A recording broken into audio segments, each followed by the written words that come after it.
Well, good morning, everyone. As we start day 2 of this high-impact weather event that's moving across the central United States, I wanted to rewind the clock a bit and show you some satellite imagery from yesterday. And as you watch the large storm system really taking shape here in parts of the Midwest, including some very large storms that just exploded here in parts of Iowa, Missouri, and eventually across parts of Illinois, you can actually see the warm front lifting to the north of it, but I want you to see the backside of this storm system. We can actually trace some of the dust and sand that was right here through mid part of the country, coming all the way from White Sands National Park down here in New Mexico. Look at the streak of sand here. There were multiple fires that broke out in this as well, but as many people across the country were watching, this huge dust storm, the front edge of this was still producing a lot of severe weather. Right now, just looking at the unfiltered reports early this morning here on the 5th of April, we've seen that we're up to about 423 reports. Most of this hail, but we did add 15 more tornado reports to this. So a lot of folks waking up this morning just continuing to assess the damage once again after getting hit in this same area last Friday. Just to show you some of the hail, this picture was sent to me by a friend and colleague of mine, Justin Yepsen, from, I believe you pronounce it Manlius, Illinois. Just some very, very large hail falling in this, and just one of many different areas that had this. But I do want to show you a new part of the ag weather website I'm working on. So, ag-wx.com. If you come over here, you can type in any location. I've got 30,000 of them right now in the database. And I started typing in Manlius, if I'm saying that correctly, and once I click on the number, I can then click submit, and it's going to generate a forecast for this location. So here we are, same place that we saw the hail from last night. What I'm working on improving, if I blow this up so you can see it, is I kind of give these records of recent precipitation, but I'm adding a new hail event in here. What I'm going to do is, clearly you can see that right there in town we saw 2.5 inch hail, and that would certainly verify based on what you see in the picture. But I'm going to spread this out to show a larger diameter around the location so we really can see if there was hail in and around certain places. But notice we're still in the warm sector here, but temperatures are going to drop off very quickly later on today for this particular area as the front just slices through this particular spot. So anyway, let's get back to it. Last 72 hours of total accumulated precipitation. So we can see some of the heavy rain that was down here in parts of the Red River Valley of the South all the way into Alabama and Georgia. This was a part of an earlier system this week. This was the one that came out this weekend. This is the main system that's rolling through, and we can just see early this morning how much heavy rain has come out of some of these storms. And this is going to continue to pick up as we press this on off to the east here. Now on the back side of this was all snow, and I'm still waiting on the latest update. So this only goes through 6 o'clock this morning, or 7 o'clock this morning, excuse me. But we do have this corridor through here that picked up 8 to some places over 2 feet of snow. And more is being added this morning in the Red River Valley of the North, and that is where we still have a blizzard warning out this morning. All right. Now on the front edge of this system, we have we have severe thunderstorm watch here, tornado watch farther to the south, and still very strong winds. There's a lot of cold air behind this system as well. And as we come over here to California, for example, the Sacramento Valley, getting along coastal California here, still has frost and freeze advisories. But back to the leading edge of the storm system, a long frontal squall line today is showing you where we have lightning all the way from almost Green Bay down here to Austin, Texas. Amazing to see, or a little bit east of Austin. Just amazing to see how long that frontal boundary is. But it'll be the storms out ahead of it that I'll be watching, as well as the storms that are slicing through the mid part of the country. Now, as I mentioned a few moments ago, the warm sector is still open on this system, but it's going to quickly drop off with temperatures falling, 20 to 30 degrees behind this cold front. But we still have a lot of destabilized air out ahead of this, and the wind shear in this environment, as we've been talking about, is quite high. So the Storm Prediction Center, again, today has a large area of enhanced risk with an even larger area of slight risk behind it. And breaking this down by category, this is the risk of seeing tornadoes. So we're really going to watch from parts of east central Illinois early this morning through Indiana, Ohio, getting up here into parts of southern Michigan. The wind threat is primarily across the same corridor, but a bit farther spread out along that main frontal squall line. And hail today is really confined right into this area. This is our biggest threat for some hail today. Okay, just to keep an eye on this, let's pick this up at 7 o'clock this morning with the high-res NAM. So the blizzard warning still in effect on the backside. You can see the individual storm clusters out ahead of it, and here's the icing event that's sandwiched in between. So that main frontal squall line swipes through, stretching from Michigan all the way down to Texas by midday today, and it continues to press east with strong synoptic scale winds behind it. Good news is the winds on the backside of this are beginning to calm down, and throughout the day today, we're actually going to go from what was very strong winds yesterday to almost nothing later on today, so much calmer conditions. Now this front, as it presses toward the Appalachian Mountains and extends into New England, stalls out. It never really makes it fully over the mountains by the time we get into Thursday morning. And as it just sits here, sandwiched between one high pressure cell to the south and east and one to the north and west, we're going to watch a band of showers and storms just remain from eastern Texas, through parts of Tennessee, Kentucky, back up into West Virginia. And that's going to be there through the day on Thursday, and you'll watch still it lingers into the day on Friday. So a lot more additional rain coming through in this particular area. Now, how much more snow are we looking at on the northern side of this? Again, it's still snowing in this area this morning, and this accounts for that. What we've got here is still another 5 to 8 inches of snow possible falling. And we're going to watch to the east of this area for more ice to accumulate. Kind of a broader view here, but we're going to watch all the way through the next about 36 hours for more ice to accumulate right in through this corridor, hitting parts of the Great Lakes, but Ontario, Quebec, and then into parts of Maine. So we'll watch that very, very carefully.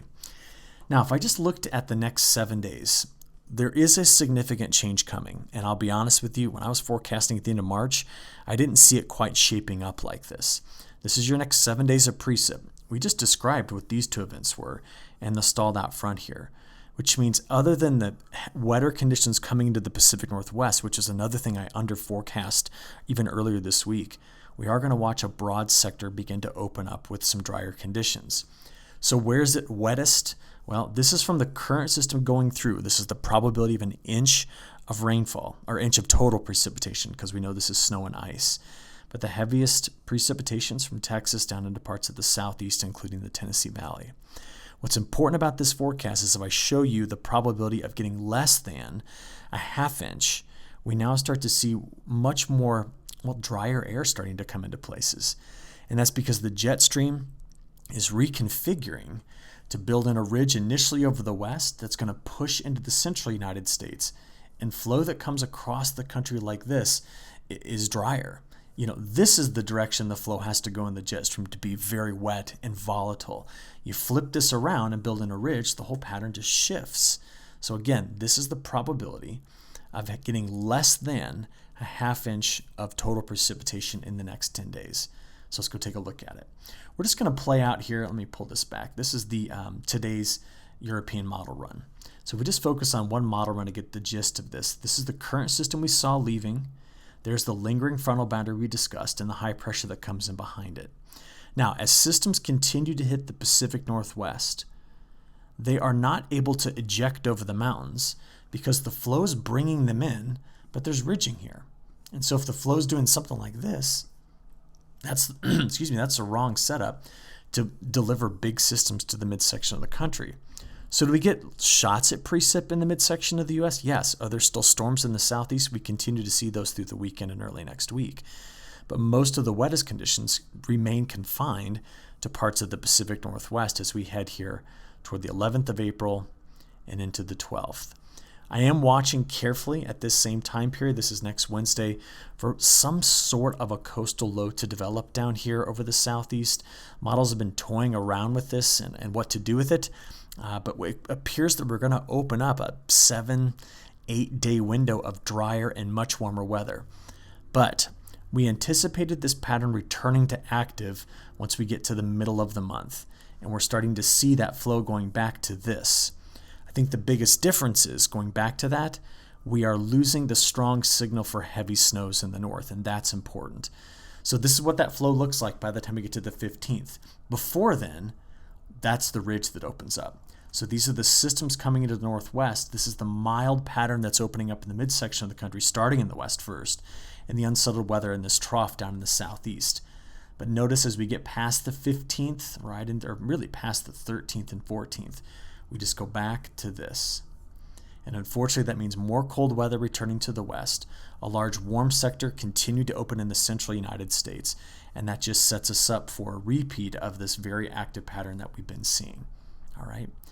But if we look out there at the week 2 forecast, We will watch this band of drier weather progress east, but it does suggest you look at the CPC, the European, and the GFS, that we're going to open this right back up once we get past the next 10 days or so to get things back active again. But that means there's a window coming, and I need to define for you where that window is. And largely, I think it's going to be in this whole region after the current system goes by, remembering that in the next 7 days, this pocket stays a bit wetter than average. Okay? If we look now at when that severe weather might return, I want to show you my colleague Andrew Pritchard. We coded up this algorithm he developed on severe weather. So this is today. We're watching this today. And then it presses toward the east. Okay. Now we go beyond this into the weekend. I'm playing this fast early next week. You don't really see a whole lot of very high probability severe weather events going on. When does it return? Well, we're out here now the 14th and 15th, and you can start to see those deeper colors beginning to emerge out of Texas, and they play up into the Midwest and really start to increase that severe weather threat again. So I just want you to see that the ingredients are coming back together for a more active time period after the next 8 days or so. Okay, let's look at the temperature side of this. Probability of a frost over the next 7 days. You can see the frost event that's happening in the Central Valley of California. But take a look at this. This is an animation just looking here in the Midwest at soil temperatures. And I want to play this fast for you. You can always access this on my website. This contour line here represents 50-degree 4-inch soil temperatures forecast by the European model. And this one represents 32-degree. Now, as I play this forward, what I'm watching for here is sustained time periods where that 50-degree isotherm, like this one here, just gets north of the main corn and soybean belt here and stays. And what you see here is this warmer air that's coming in starts to do that a bit, which means there's going to be folks out here getting in these fields and going. Now, I want to be very careful about this. This does not mean we're past frost threat. We're not even past our shots of colder air. And you can see how the snow here is really limiting the chances for this to warm up. But we will begin to melt some of the snow with this pattern that's coming in. So watch. Here's the mild air that comes with that ridge that builds in. This is all snow feedback. We can see the trough over the southeast. But notice already by the time period getting out there toward the 13th and 14th, the western U.S. trough returns, the central and eastern U.S. ridge rebuilds, and there's a lot of mild air in this pattern. And that was something I under forecast for this point in April. I want to show you one last thing here before we get on to a quick look somewhere else. And I'm just going to come back to that same tool and type in Des Moines. How about that?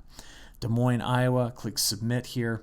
And let's get our forecast. And what I want to do is I'm going to slide down to show you this GDD tool that I've got in here. If you click on year-to-date GDDs, what you can see here is that even with that mild air that's coming in, we do know that, let's say it lasts out here all the way to April 22nd through the 25th. More than half of our last frost dates are after that.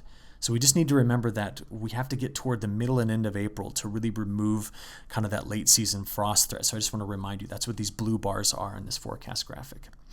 Okay, last couple things. Don't have much of a narrative change for South America. Wetter conditions through much of Brazil's growing area continue. That's going to be pushing the safrinha crop. It's driest in Rio Grande do Sul and along the Paraná River. That's exactly what we've been sharing all week. And tonight, I'm kind of excited, we will get new long-range weather forecast data from the European model, which will allow me to give you a new perspective on how long this El Nino is going to take to fully build, and we'll get a better idea on this negative PDO signal and what that could mean for precipitation patterns and temperature patterns across the U.S. So I can't wait to give you that in tomorrow's report. We'll talk then. Thanks.